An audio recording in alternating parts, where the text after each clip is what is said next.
Good afternoon. Today we're going to introduce you to our new AEDs that we're putting in service here at Morse Fire Department.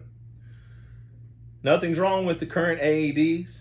However, the county has decided that this new AED is going to be much more compatible and user friendly in our standard of care when we're dealing with cardiac arrest patients.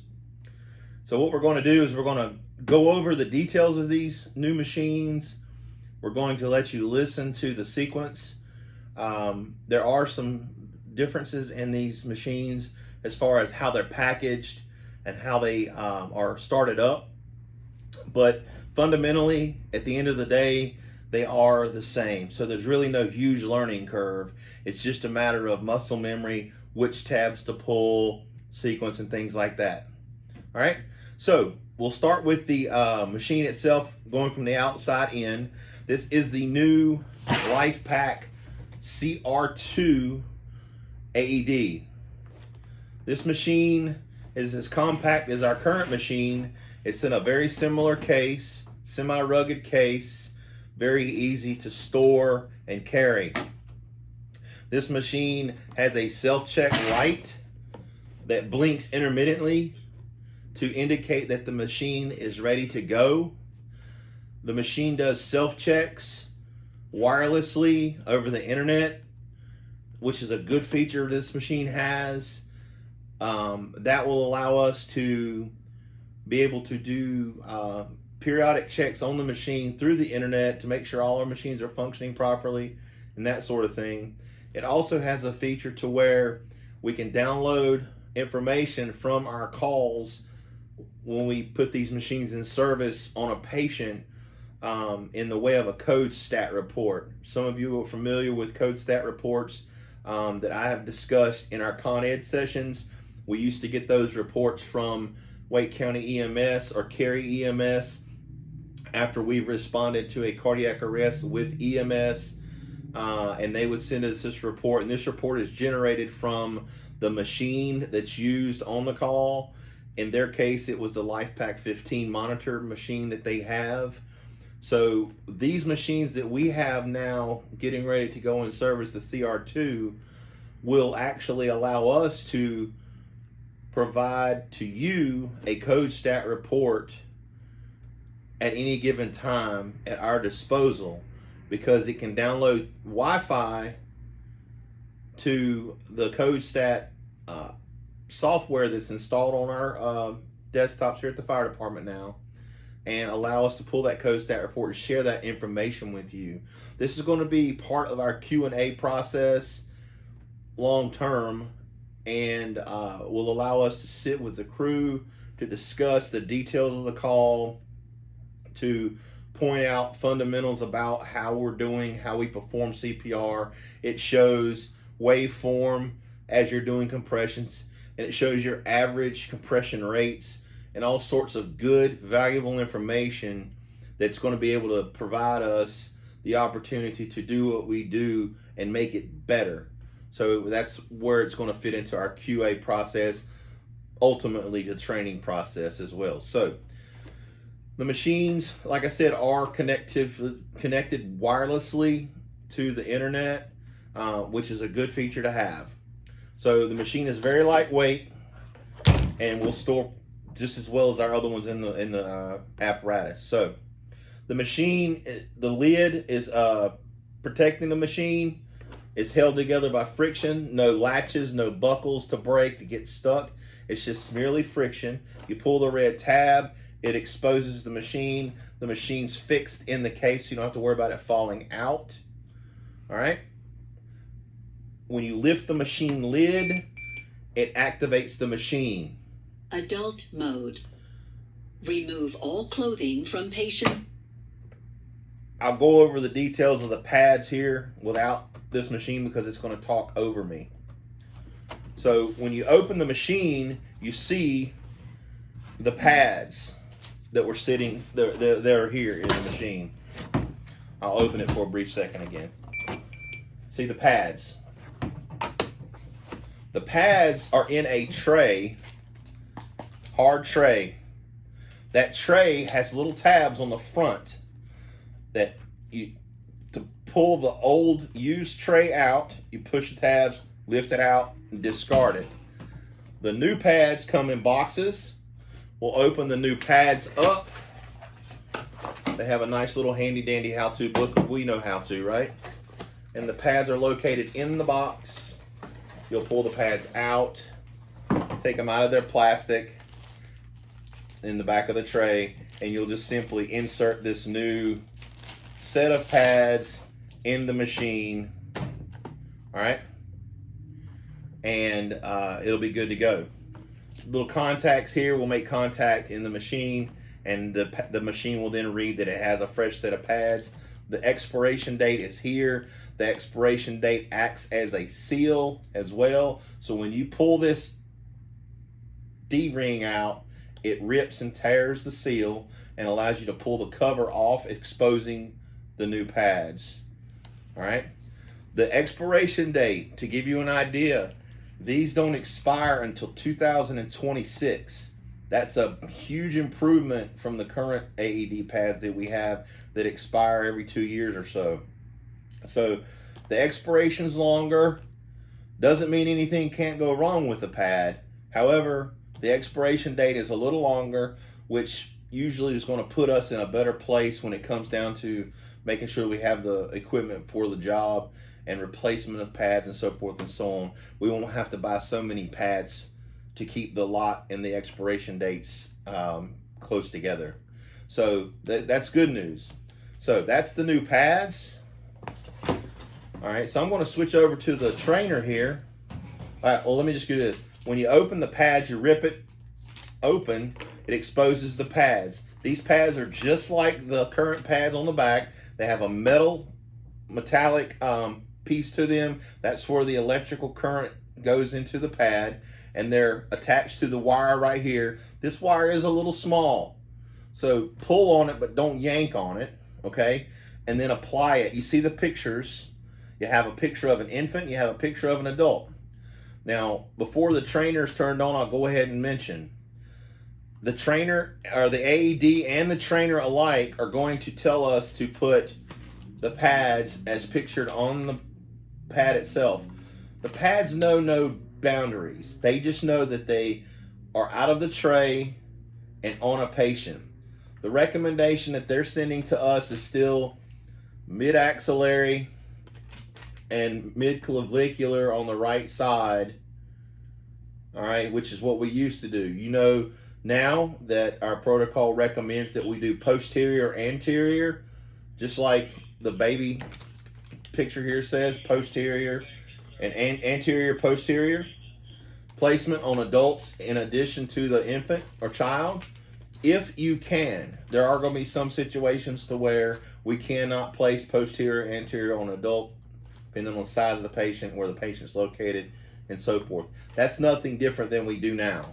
Okay, so there's no learning curve there. We're going to continue to do what we're supposed to do by protocol, right? Even though the pads are manufactured as a universal placement, which is what this is. All right, so we're going to pull the pad off, place it where we're supposed to. All right, and once it's done, it senses the pads are out, then it's going to go into its analyzing mode. Again, this is just like the machine we have. Now you're going to get used to a new lady speaking. So what I'm going to do is I'm going to open the trainer, and I'm going to allow the trainer to go through a sequence, and you can hear how it goes through it and get an idea of what it sounds like and whatnot. So just like we do now, we know what we're going to do next. So we're not necessarily going to wait on the AED to tell us what to do. We know that once the shock is delivered, the next step is to do CPR. So every machine manufacturer may have a little bit of different process, a little bit slower in their guidelines as far as how this machine tells us to operate. It could be a little bit tad slower. So we're going to immediately go back to compressions once the machine has done its defibrillation or not. Okay? It's going to tell you to do that, so we know to go ahead and start doing that again. The machines have built-in metronomes. Unfortunately, when these machines were purchased or rolled out, the initial machine was programmed to only run at 100 beats per minute. As you all know, we run at 115 to 120 beats per minute by our protocol. That being said, you're going to be allowed to follow the metronome here to reduce confusion, but at the end of the day, we would still like to try to achieve 115 to 120 beats per minute. But if you want to stay on sequence to this metronome, we can't turn the volume down on scene, so you don't want two metronomes going at the same time. Now, when EMS arrives on scene and applies their machine, which we're going to get into in a moment through interoperability discussion, their metronome will then be utilized and their metronome is programmed properly. At some point, we will be able to update our software in our machines, but currently there is no plug or way to do that. So, that being said, we're going to follow the machine or do the best you can to at least provide 115 to 120 beats per minute, no less than 100, which is what the metronome is set at, okay? That may sound confusing. Try not to read into it very much. Basically, we're going to continue to do hard, fast CPR to do the best for our patients as we can, right? So what I'm going to do now is I'm going to open the trainer. We'll go through a sequence as it goes through it to let you hear and see what it looks like on this new machine, all right? So we're going to arrive at the patient's side. We're going to open the machine. Adult mode. Remove all clothing from patient's chest. Pull red handle to reveal pads. Look at pictures on pads. Apply pads to bare skin exactly as shown in the pictures. Press pads firmly. Do not touch patient. Clear, everybody clear? Analyzing heart rhythm. Everyone clear. Clear, Press clear, everybody's flashing clear. button. Prepare to shock. Shocking. Shock delivered. delivered. Provide chest compressions to the beat. The heel of one hand should be in center of chest. The other hand should be on top of first hand. Push down hard, at least. Adult mode. Remove all clothing from patient's chest. The trainer, just a point of reference here, the button that I pushed here on the trainer is the same button that's in here on the real machine. It's a power button, so you can turn the machine off. You have to hold it on the machine and turn it off. You can pause the trainer to discuss, train, and that sort of thing. The machine has, so before I get into the next point, you understand now, once the pads are in place, it's going to go on through its next cycle and whatnot. So if it can't detect any shockable rhythms, it'll tell you. Another good feature of this machine is it has an infant button. And so if we're dealing with infants, we have the same pads, but we're going to put it in infant mode. Oh, hold on a second. Push down hard, at least 2 inches. Okay. I'm going to turn it off and turn it back on, all right? So, Do not touch patient. it's still in... Analyzing heart rhythm. It's still in its mode. But anyway, you can push the infant button once you initially open it, and that puts it in infant mode for shocking and CPR sequence, okay? So if you have a child CPR scenario, open the machine, push the child button, it'll put it in that mode. The same pads are used both adult and child. As you can see, these aren't very big, so they're designed to do the job. Okay? So that's it for that part of it. Let me put these back in. Turn this machine off. All right. So let's talk about the pads for a second. Interoperability for these machines to EMS's machine. Why are we switching machines? Some would ask. Ours work perfectly fine. You're right. However, these new pads, I'm going to peel them back a little bit to expose the plug-in. Our pads are on the patient. You're going to see a clear handle looking thing. You're going to flip that out. You're going to pull forcefully, and you're going to pull out the plug. This plug is going to plug in to EMS's cables. They'll be able to utilize these pads through their machine by simply plugging them in.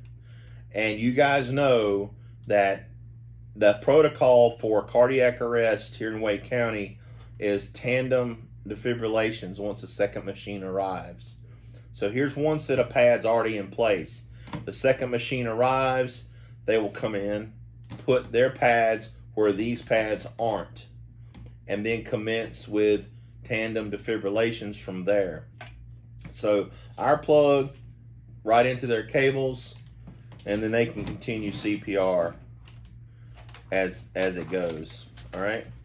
So like I said, to remove the expended set of pads, you push these tabs right here. Adult mode. Pull the tray out. Put the new pads in place. Push down. They won't fit in the trainer. And click them right in. Boom, your pads are done. You're all set to go to the next call.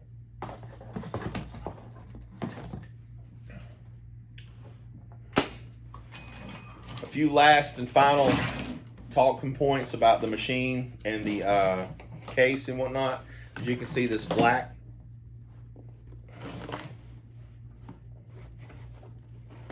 you pull the black tab, it reveals, hold on a second, it reveals a pouch in the bottom.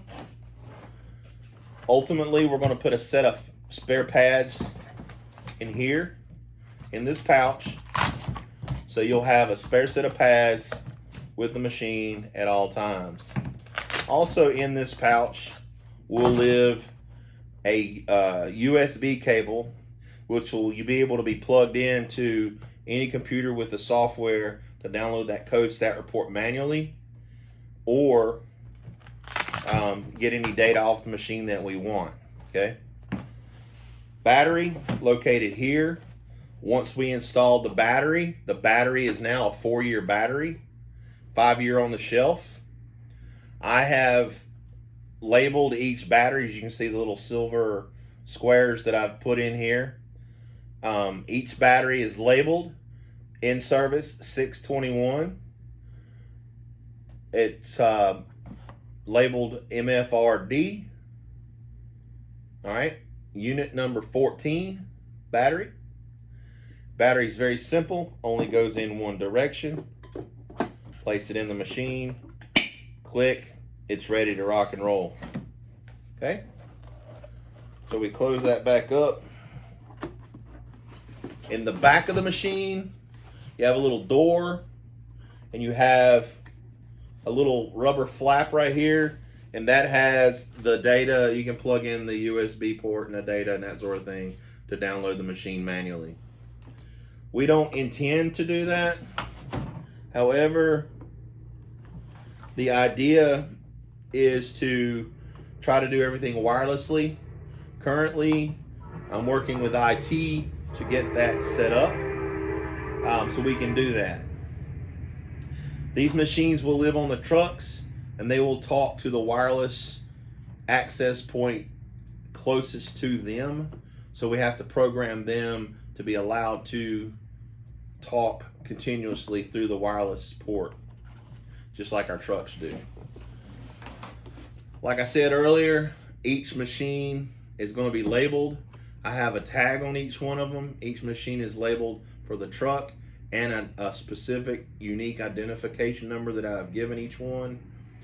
That unit identification number will allow us to track machines that go out for maintenance and so forth and so on.